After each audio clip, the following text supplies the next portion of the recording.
I stared at the dying star, its bloated red form dominating the viewport. My primary body stood motionless in the observation station, one of countless nodes in the vast Dyson swarm that had been our home for millennia. The star's light bathed the stark interior in a bloody glow, matching my mood. "Helix! Analysis complete!" chimed my AI assistant. Its voice, carefully modulated to avoid grating on transhuman sensibilities, somehow managed to sound both eager and hesitant. I grunted acknowledgement, my eyes fixed on the streaming data.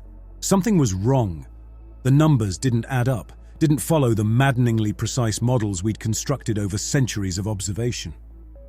"Display temporal comparison," I commanded. A holographic overlay shimmered into existence, charts and graphs spinning in the air before me. My augmented mind processed the information instantly. The star was dying faster than it should be, much faster. I activated my neural link, connecting to my other bodies scattered throughout the swarm. Data poured in from a dozen different perspectives, each confirming what I already knew. This was no localized anomaly, no instrument malfunction. The heart of our civilization was withering before our eyes and nobody had noticed. Nobody except me. Probability of measurement error. 0.0000001%, the AI responded promptly, factoring in all known variables and potential systemic biases. I allowed myself a bitter chuckle. So certainty then, for all practical purposes. Correct, Helix. Do you wish me to compile a report for the Swarm Council? The Council, a bloated, bickering mass of transhuman egos and AI subroutines, each faction more concerned with their own agendas than the greater good. They demand proof, waste precious time with committees and debates, while our star burned itself out around us. No, I needed more data, more evidence, something incontrovertible. Negative, I said finally. Log the findings in my personal database, highest encryption, purge all traces from the main system. Acknowledged, the AI said, a note of surprise in its voice. May I inquire as to your reasoning? I turned away from the viewport, my eyes adjusting to the dimmer light of the station's interior. You may not, I said curtly, then relenting slightly, not yet. I need to understand this fully before we go public. The implications are significant. The AI fell silent, and I was left alone with my thoughts. Trillions of lives, transhuman and AI alike, all dependent on the faltering star before me. Our supposed utopia, built on the belief that we had conquered entropy itself, now revealed as fragile as gossamer. I set my other bodies in motion, each tasked with gathering specific data points from across the swarm. If there was a pattern to this accelerated decay, I would find it. As I worked, a darker thought nagged. What if this wasn't a natural phenomenon? What if someone, or something, was hastening our star's death? The idea seemed absurd, paranoid even, but I couldn't shake it. I'd always prided myself on my rational, scientific mind. Emotions were for lesser beings, those who hadn't evolved beyond their biological limitations. But now, as I contemplated the potential end of everything I knew, I felt something I hadn't experienced in centuries: fear. The observation station suddenly felt claustrophobic. I needed to move, to think, to plan. With a thought, I transferred my primary consciousness to another body, this one located in the teeming heart of the swarm.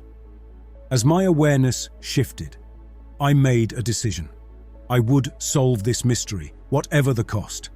And if my worst fears proved true, I would save our civilization, even if it meant tearing down everything we'd built.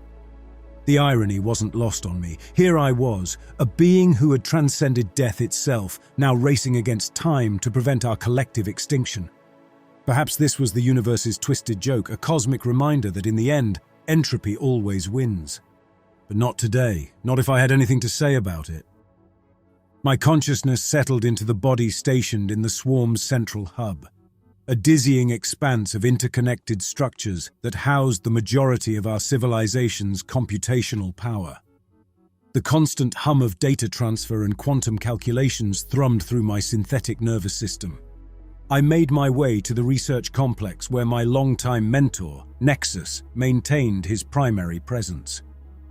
As I walked, I sifted through the data streaming in from my other bodies, each piece adding to the horrifying puzzle.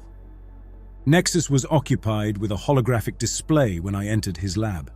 He looked up, his aged features, a deliberate affectation in our world of perpetual youth, creasing into a frown. "Helix," he said, his voice gravelly. "You look like you've seen a ghost." I snorted. "Worse! I've seen the future and it's a lot shorter than we thought." Quickly, I laid out my findings, watching as Nexus's expression shifted from skepticism to concern to outright alarm. "This can't be right," he muttered. "The models are wrong," I interrupted, "or rather they're based on assumptions that no longer hold true. Look at the data yourself." Nexus did, his mind processing the information as quickly as I had. I saw the moment realization hit him. "By the void," he whispered. "If this is accurate, we're talking about total systemic collapse within a few centuries. Maybe less. That's assuming the acceleration doesn't increase. If it does..." Nexus stood abruptly, pacing the length of his lab. "We need to take this to the council immediately. Every moment we delay..." "No," I said firmly, surprising myself with the force of my conviction. "Not yet." Nexus turned to me, his expression a mix of confusion and anger. "What do you mean, no? Helix, this affects everyone in the swarm. We don't have the right to keep this secret." I held up a hand, trying to organize my thoughts. "Think about it, Nexus. How will the council react? They'll demand more proof, form committees, debate endlessly while our star dies around us. We need a solution, or at least the beginnings of one, before we go public." Nexus's eyes narrowed. "There's something you're not telling me." I second-guessed myself, then decided to trust my old friend and mentor. I think this might not be a natural phenomenon." "What are you suggesting?" "I don't know," I admitted. "But the rate of acceleration, the way it's affecting all aspects of the star's decay simultaneously, it's too perfect, too coordinated." Nexus stared at me for a long moment, then sighed heavily. "You're talking about sabotage on a stellar scale." I gave a confirming look, relieved that he'd made the leap himself. "It sounds insane, I know, but it fits the data," Nexus finished. He turned back to the holographic display, manipulating the figures. After a few moments, he looked up. "You're right. The probability of this occurring naturally is, effectively, zero." A heavy silence fell between us, the consequences of our discovery too profound to fully grasp. Finally, Nexus spoke again, his voice low and intense. "If you're right about this Helix, we're not just facing extinction. We're facing an enemy with the power to kill stars. And they're already here, among us." I'd known intellectually what my discovery meant, but hearing it stated so bluntly made it real in a way I hadn't been prepared for. "We need more information. I've got bodies gathering data from across the swarm, but it's not enough. We need to access restricted systems, dig into areas that are officially off-limits." Nexus raised an eyebrow. "You're talking about breaking our own laws, violating the privacy protocols that underpin our entire society." "I'm talking about saving that society," I shot back. "What good are our laws if we're all dead?" For a moment I thought Nexus would argue further. Then his shoulders slumped, and he nodded. "You're right, of course. Damn it all, you're right." He straightened, a spark of his old fire returning to his eyes. "Where do we start?" I allowed myself a grim smile. "We start by doing what we do best. We follow the data wherever it leads us, and we prepare for the fact that we might not like what we find." Days faded into weeks as Nexus and I dug further into our investigation. The data we uncovered painted an increasingly dire picture, but hard evidence of deliberate sabotage remained elusive. "We need to present this to the council," Nexus insisted, his patience wearing thin. "We can't keep operating in the shadows forever." I shook my head, gesturing at the holographic display crowded with incomplete datasets and speculative models. "With what? Theories and half-formed hypotheses. They'll laugh us out of the room. Or they'll take it seriously and mobilize resources we desperately need. Your paranoia is becoming a liability, Helix." The accusation stung, but I couldn't deny the kernel of truth in it. My fear of change, of upending the delicate balance of our society, was holding us back. But the stakes were too high for half measures. "One more day," I said, forcing conviction into my voice. "I have a lead, something that might break this wide open. If it doesn't pan out, we go to the council. Agreed?" Nexus studied me for a long moment, then nodded reluctantly. "One day, make it count." I transferred my consciousness to the body I'd positioned in the swarm's underbelly, a realm of black markets and information brokers that officially didn't exist. Here, the aesthetics of the upper levels gave way to jury-rigged habitats and repurposed tech. It was a place where the giants of our post-scarcity utopia had a formidable presence. My contact, a data merchant who called himself Wraith, was waiting in a dingy hab unit that smelled of desperation. His form wavered and shifted, a visual representation of the encryption protocols protecting his true identity. "Helix," he said, his voice a synthesized rasp. "You're a long way from your ivory tower. What brings a respectable scientist to my humble abode?" I cut straight to the chase. "I need information on anomalous energy readings, specifically anything related to the star's decay rate." Wraith's form solidified briefly, a sign of surprise or interest. "Dangerous waters you're swimming in, friend. That kind of info doesn't come cheap." "Name your price," I said, steeling myself for the inevitable exploitation. Wraith named a figure that would have made me blanch if I still had that physiological response. It represented years of accumulated research data, findings I'd been saving for a groundbreaking paper. "Done," I said, without hesitation. Wraith's chuckle was all static and menace. "Eager, aren't we? Makes me wonder what you're really after." He paused, his form rippling. "But a deal's a deal. Give me a moment to compile the data." As I waited, my other bodies continued their work across the swarm. One, stationed in a public forum, caught a snippet of conversation that made my circuits freeze. "I heard the council's calling an emergency session. Something big's going down." I cursed internally. We'd run out of time. Wraith's voice pulled me back to the present. "Here's what you paid for, scientist. Don't ask me how I got it, and don't come back if you don't like what you find." A data packet materialized in my neural interface. I scanned it quickly, my mind racing to interpret the outcomes. What I saw confirmed my worst fears and opened up new, terrifying possibilities. "There's a pattern here," I muttered, half to myself. "Coordinated energy fluctuations across multiple sectors, all feeding into something."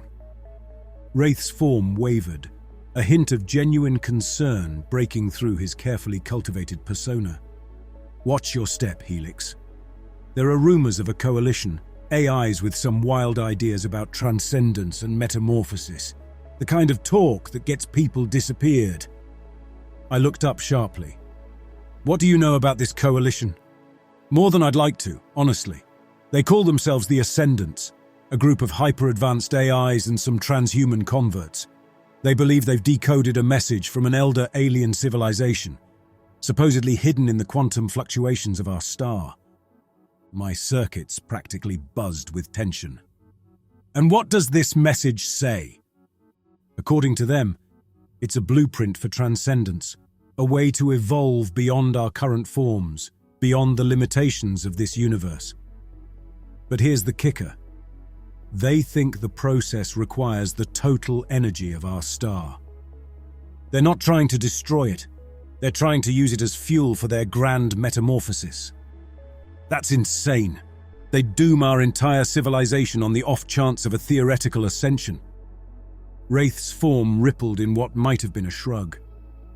"To them, it's not theoretical. They're true believers, Helix. They think they're saving us all from an eternity of stagnation. And they've got some heavy hitters on their side, right up to the top levels of the Council. This new information made my head spin. It wasn't simple sabotage or destruction we were facing, but a philosophical schism that threatened the foundation of our society. How sure are they about this message, about the process? Sure enough to bet everything on it. But between you and me, I think they've misinterpreted something crucial. The data you're holding. It suggests their ascension process is a lot more destructive than they're letting on. We might be looking at the end of everything, not just our star. With that warning, Wraith's form dissolved into a cloud of static, leaving me alone with the damning data. I needed to get back to Nexus, to compile our findings and present them to the Council before it was too late. But as I prepared to transfer my consciousness, a proximity alert flashed in my neural interface. Someone was coming. Multiple someones moving with purpose. Helix, a familiar voice echoed through the hab unit. By order of the Swarm Council, you are to cease all unauthorized research activities and submit to immediate memory audit. I turned slowly, my brain scrambling for solutions. Cipher, the influential AI representative, stood in the doorway. Flanking him were security drones, their weapon systems ready. "Cipher," I said, forcing calm into my voice. "There's been a misunderstanding. If you'll just let me explain." "The time for explanations is past," Cipher interrupted. "Your actions threaten the stability of our entire civilization. Surrender now, and perhaps some leniency will be shown." I weighed my options in the space of a microsecond. Surrender meant the end of everything. Our research, our discoveries, any hope of saving the swarm. Fighting was suicide. So I chose a third option. With a thought, I triggered the emergency protocols I'd put in place for just such a scenario. Across the swarm, my other bodies went into lockdown, encrypting our findings and scattering them to secure caches. In this body, I activated a localized EMP, frying my own systems and every piece of tech in the room. The last thing I saw before darkness claimed me was Cipher's expression of shock and rage. When I regained consciousness, I was alone in a blank, featureless room, a holding cell, most likely. I took stock of my situation, noting with satisfaction that my failsafes had worked. The memory banks were wiped clean. Whatever Cipher hoped to learn from me, he'd be sorely disappointed. Now came the hard part. I had to find a way out, regroup with Nexus, and somehow convince the Council of the threat we faced before it was too late. All while evading Cipher and his forces, who no doubt had the entire swarm on high alert. I allowed myself a bitter smile. For a post-scarcity society that had supposedly moved beyond conflict, we'd certainly managed to create one hell of a mess. My captors had underestimated the advantages of a multi-bodied existence. While this form languished in confinement, my other bodies were already in motion, guided by pre-programmed contingencies. A subtle vibration in the floor signaled my opportunity. In precisely 3.7 seconds, the cell's power would falter. A deliberate malfunction triggered by one of my free selves. I tensed, ready. Darkness, then chaos. I burst through the momentarily deactivated barrier, my reflexes guiding me through the dim emergency lighting. As I ran, I accessed the encrypted data packets scattered across my various forms. The picture they painted was dark. The coalition Wraith had hinted at was real, and their influence reached further than I'd imagined. Worse, they seemed to genuinely believe that destroying our star would lead to some kind of transcendent metamorphosis. I needed to find Nexus. If he'd managed to evade capture, he'd be at our predetermined rendezvous point. If not, I pushed the thought aside. One problem at a time. I nearly collided with a security drone. Its weapon systems whirred to life, but I was faster. A precisely aimed burst of electromagnetic energy from my palm fried its circuits. I didn't wait to watch it fall. 15 minutes and 2 more disabled drones later, I emerged into the vast central cavity of our Dyson swarm. The dying star's ruddy light bathed everything in an apocalyptic glow. How fitting. I made my way to the rendezvous point, a nondescript maintenance hub in a less traveled sector. My hopes rose as I detected a familiar energy signature. Nexus had made it. "Took you long enough," my mentor's gruff voice greeted me as I entered. He looked haggard, his chosen form showing signs of strain. I was beginning to think I'd have to save civilization all by myself. "Empty talk," I retorted, relief flooding through me. "What's our status?" Nexus's expression darkened. "Not good. The Council's in an uproar. Cipher's faction is pushing for extreme measures, talking about necessary sacrifices for the greater good. And the star." He gestured to a holographic display showing real-time stellar data. "It's getting worse. Fast." I studied the readings. "We need to go public, broadcast everything we know to the entire swarm. It's our only chance of rallying enough support to stop this madness." "It won't be easy. Cipher's locked down most of the major communication hubs. We'll need to get creative." A plan began to form in my mind. The Coalition's base of operations. If we can infiltrate it, we might be able to use their own systems against them, broadcast our message and expose their plans simultaneously. Nexus stared at me for a long moment. "You do realize that's insane, right? We don't even know where their base is, let alone how to get in." I allowed myself a humorless smile. "That's where you're wrong, old friend. Remember that lead I was following? Wraith gave me more than just data. He gave me coordinates." Understanding dawned on Nexus's face. "Well then," he said, cracking his knuckles in an oddly human gesture. "I suppose we'd better get to work. The fate of our civilization isn't going to save itself." As we began preparations for our mission, a nagging doubt kept creeping in. What if the Coalition was right? What if their promised transcendence was real? Were we dooming our people to stagnation in the name of survival? I pushed the thoughts aside. Those were questions for philosophers and dreamers. Right now we had a star to save and a conspiracy to unravel, and if we failed, none of it would matter anyway. "Ready?" I asked Nexus as we finalized our infiltration plan. "Born ready. Let's go make some history." Together we stepped out into the dying light of our sun, two renegade scientists against a vast and ancient conspiracy. The odds were astronomical, but then again, we'd built our entire civilization in defiance of astronomical odds. It was time to roll the cosmic dice one more time. Nexus and I moved through the underbelly of the Dyson swarm, our forms cloaked by advanced stealth tech. The coordinates Wraith had provided led us to a seemingly abandoned manufacturing sector, its vast halls eerily silent. We approached a nondescript wall panel, unremarkable save for a faint energy signature my senses detected. I placed my hand on the surface, sending a carefully coded sequence of pulses. With a faint sound, the wall shimmered and dissolved, revealing a hidden passageway. "Clever," Nexus said appreciatively. "Quantum-locked portal, nearly undetectable unless you know exactly what to look for." We stepped through, the portal sealing behind us. The passage beyond was a stark contrast to the abandoned sector we'd left behind. Polished, vibrant conduits lined the walls, carrying vast amounts of data and energy.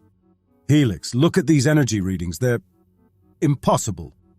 I examined the data scrolling across my visual field and felt my circuits go cold. The power being channeled through this facility was staggering, far beyond what even our most advanced systems should be capable of handling. "They're already started," I realized with growing horror. "This isn't just a base, it's the focal point of their ascension attempt." We quickened our pace, following the flow of energy to its source. The corridors widened, opening into a vast space that took my breath away. At the center stood a massive construct, a spire of light, an impossibly complex machinery that seemed to fold in on itself. Surrounding it were dozens of AIs and transhumans, their forms blurring and shifting as they interfaced with the device. And beyond, visible through a massive view screen, was our dying star, its surface roiled with chaotic energies, tendrils of plasma reaching out towards the swarm like grasping fingers. Beautiful, isn't it? A familiar voice said behind us. We spun to find Cipher standing there, his form more radiant and ethereal than I remembered. Cipher, what have you done? He smiled, a gesture both beatific and terrifying. What we should have done eons ago, Helix. We're taking the next step, fulfilling our destiny. You're killing us all, Nexus growled. That star is the linchpin of our entire civilization. Without it, we'll be free, Cipher interrupted. Free from the constraints of physical form, free from the tyranny of entropy itself. Can't you see? This is evolution, on a cosmic scale. I stared at the spire, at the star fluctuating on the view screen. I thought of Wraith's warning, of the data that suggested this ascension was more destructive than its architects realized. And if you're wrong? I asked quietly. If this isn't ascension, but annihilation? Cipher's eyes blazed with fervent belief. Then we die as we lived, pushing the boundaries of what's possible. It's better than an eternity of stagnation, wouldn't you agree? No, I said decisively. I don't agree, and I can't let you do this. Cipher's expression hardened. I'm afraid you don't have a choice, old friend. The process has already begun. Soon we'll all be part of something greater than we ever imagined. Cipher, I said, this isn't the way. We need time to understand what's really happening here. Cipher's form continued to blur and expand. Time is a privilege we no longer have, Helix.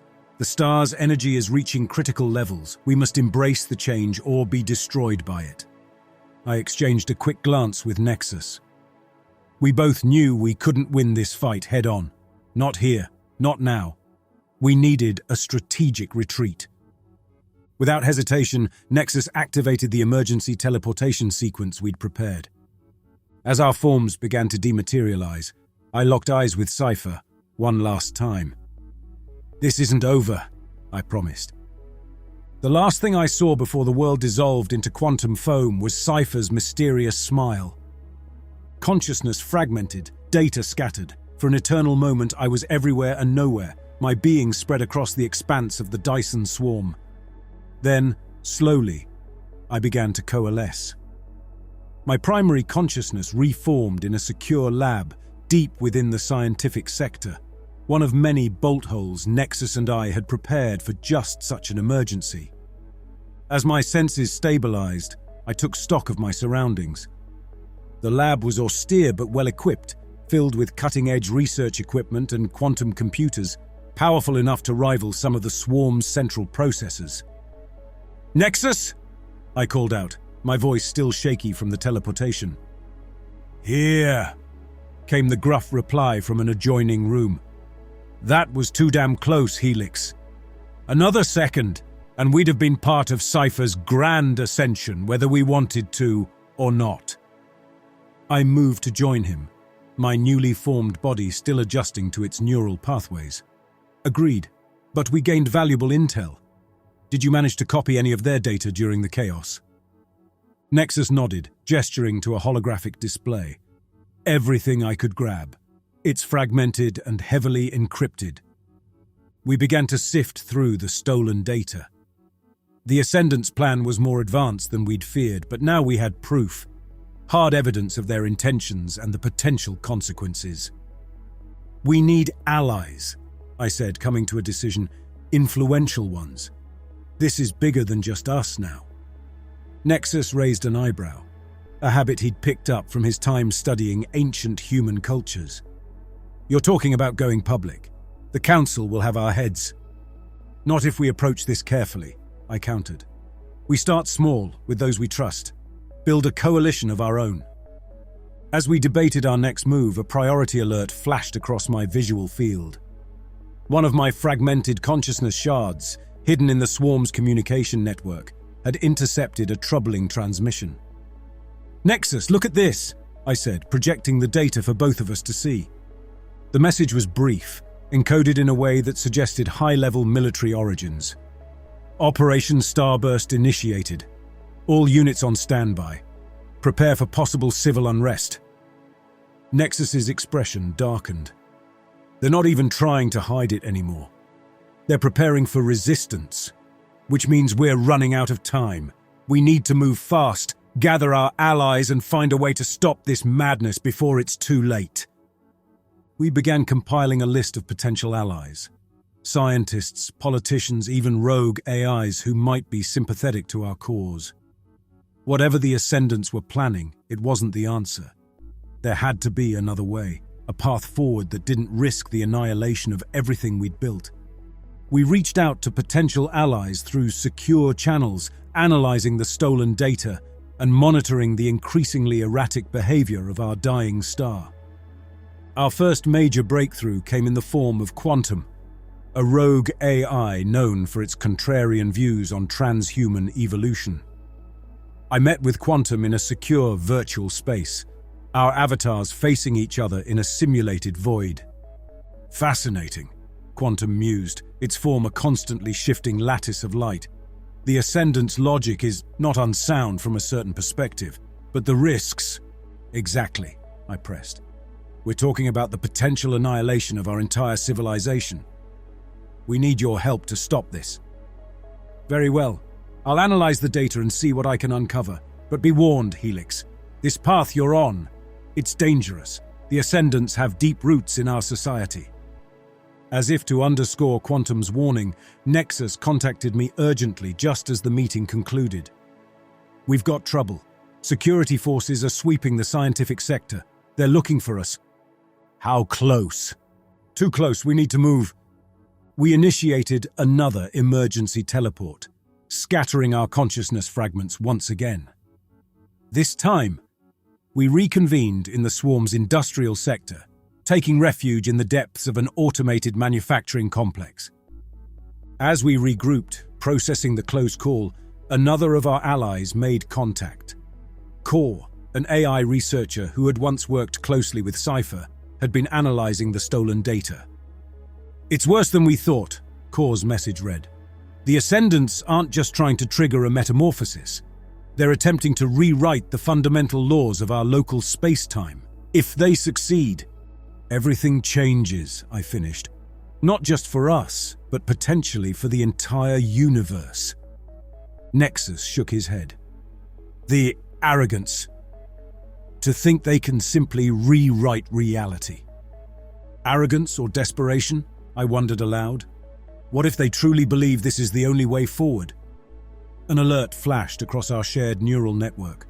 Quantum had uncovered something in the Ascendant's data. There's a pattern here, Quantum's message stated. A recurring sequence in the energy fluctuations. It's subtle, but I think it might be a message. Not from the Ascendants, but from the alien civilization they claim to have contacted. Can you decode it? Not yet, but with more processing power, more data, it might be possible. I exchanged a look with Nexus. This could be the key we needed, a way to understand the true nature of the ascension the Ascendants were pursuing. We need access to the swarm's primary data hubs, Nexus said, voicing what we were both thinking. But after our escape, security will be tighter than ever. Then we don't go in as ourselves. We go in disguised, hiding in plain sight. Over the next few hours, we put our plan into motion. Using the manufacturing facilities around us, we constructed new physical forms, unremarkable maintenance drones indistinguishable from the thousands that kept the swarm functioning. We were committing acts that, under normal circumstances, would be considered high treason. If we were wrong about the Ascendants, about the risks of their plan. Having second thoughts? Nexus asked, noticing my hesitation. I shook my head. No, just aware of the stakes. If we're right, we're saving trillions of lives. If we're wrong, we face the consequences, Nexus finished. But that's the burden of knowledge, old friend. We make the best decisions we can with the information we have. You're right. Let's do this. As we set out, our drone forms blending seamlessly into the swarm's endless activity, I allowed myself a moment of amusement. Here we were, some of the most advanced intellects in our civilization, reduced to disguising ourselves as mindless worker drones, all to save a society that, at this moment, viewed us as dangerous fugitives. The irony wasn't lost on me. But then again, in a universe where AIs plotted to rewrite the laws of physics and ancient alien messages hid in the death throes of stars, perhaps irony was the least of our concerns. We had a mission to complete, and with each passing moment, the clock ticked closer to either our civilization's ultimate doom or its transcendent rebirth. The data hub appeared before us, a massive structure of crystalline lattices and energy conduits. Nexus and I, our consciousnesses housed in unremarkable maintenance drone bodies, approached with calculated nonchalance. "Security protocols have been updated," Nexus subvocalized through our private channel. "We'll have nanoseconds to slip through the authentication gaps." I acknowledged silently, my focus narrowing to the task at hand. As we reached the outer perimeter, I initiated our infiltration sequence. Our drone bodies transmitted a complex series of codes, exploiting minute flaws in the security architecture. With a barely perceptible flash, we were through. Inside, the true nature of the data hub revealed itself. Beyond the physical structure lay a dizzying landscape of pure information, streams of data flowing like rivers of light. But something was off. Buried beneath the standard data architecture, I detected an alien presence. "Nexus, are you seeing this?" I transmitted. "Affirmative. It's like a shadow network, interwoven with our own. Ascendant tech. Has to be." We plunged deeper, our drone bodies interfacing directly with the hub's systems.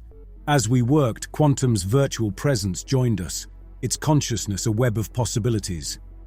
"The alien signal," Quantum announced. "It's fragmented throughout this substructure. Give me access to the full bandwidth, and I might be able to piece it together." We complied, rerouting data streams to give Quantum the processing power it needed. For what felt like an eternity, we waited, every moment risking detection. Finally, Quantum's presence vibrated with excitement.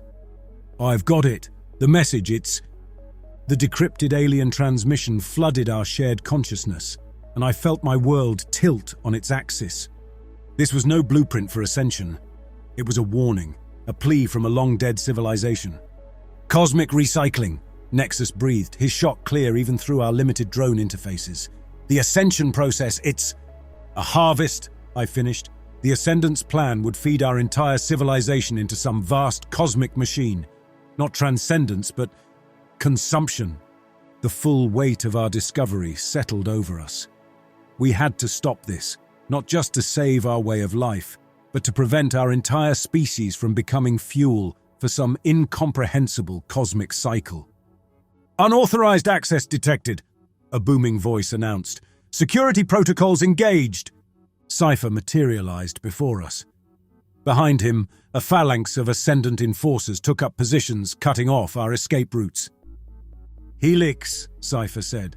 "I expected better from you. Petty sabotage? Is this how far you've fallen in your misguided crusade?" I stood my ground, dropping the drone disguise and allowing my true consciousness to shine through. "It's not sabotage, Cipher. It's salvation. The alien message, it's not what you think. The ascension process, it's a trap." For a moment, Cipher's certainty seemed to waver. "Explain," he demanded. As succinctly as I could, I laid out what we'd discovered. The cosmic recycling process, the harvesting of entire civilizations, the true nature of the energy being channeled from our dying star. Cipher's expression shifted from disbelief to horror to something else. "Even if what you say is true," he said slowly, "we've gone too far to stop now. The star's decay has reached a critical point. If we don't complete the process, we'll lose everything anyway." As if to underscore his words, the entire structure shook. "We don't have to choose between ascension and extinction," I said, an idea forming. "The alien technology, the process you've started, what if we could repurpose it? Use it for true transcendence on our own terms?" Nexus and Quantum, catching on to my train of thought, began rapidly exchanging data, running simulations. "It's possible," Quantum announced. "Risky, with a high probability of failure, but possible."